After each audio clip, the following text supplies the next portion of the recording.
Everyone, welcome back to my channel RMB EduTech. আশা ৰাখিছোঁ আপোনালোক সকলোৱে ভালে আছে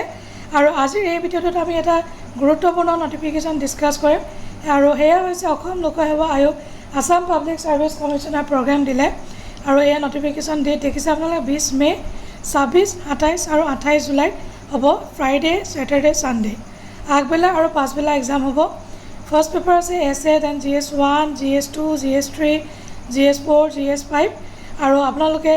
ই এডমিশন সাৰ্টিফিকেট 3rd আৰু 5th জুলাই ৰেসপেক্টিভলি তেওঁলোকে ওয়েবসাইটত দিব সো এটা বেছি দেৰি নকৰি আপোনালোকে প্ৰিপাৰেচন ষ্টাৰ্ট দি দিয়ক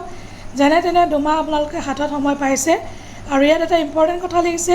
নো e admission certificates shall be sent by separately by post so তেওঁলোকে বেলেগকৈ পোষ্ট নকৰে ই এডমিশন সাৰ্টিফিকেট আপোনালোকে ডাউনলোড কৰিব লাগিব হাতত বেছি সময় নাই কি ধৰণে আপোনালোকে পঢ়িব লাগিব কেনেকৈ আপোনালোকে ষ্ট্ৰেটেজি বনাব লগতে মোৰ বহুতে মোক কোৱেশ্চন কৰি আছিল যে এথিক্স পেপাৰখন কেনেকৈ পঢ়িব লাগিব মই মোৰ নেক্সট ভিডিঅ'টোত আপোনালোকে ষ্ট্ৰেটেজি দিম কি ধৰণে আপোনালোকে 2 মান্থছত ভালদৰে ইউটিলাইজ কৰিলে গোটেই মেইনছৰ কোৰ্সটো আপোনালোকে ফিনিশ কৰিব পাৰিব আৰু লগতে এথিক্সৰ পেপাৰখন কেনেকৈ আপোনালোকে প্ৰিপাৰেচন কৰিব আৰু এই গোটেই যিখিনি ষ্ট্ৰেটেজি মই দিম এইখিনি মোৰ নিজৰ এক্সপেৰিয়েন্সৰ ফালৰ পৰা আপোনালোকৰ ওচৰত দিম আশা ৰাখিছোঁ আপোনালোকে ভিডিঅ'টো ভাল পাইছে আৰু যিমান পাৰে ভিডিঅ'টো শ্বেয়াৰ কৰি দিব আৰু লগতে যদি কিবা আপোনালোকৰ কোৱেৰি থাকে আপোনালোকে কমেন্ট কৰি জনাব thank you so much for watching the video' bye bye and take care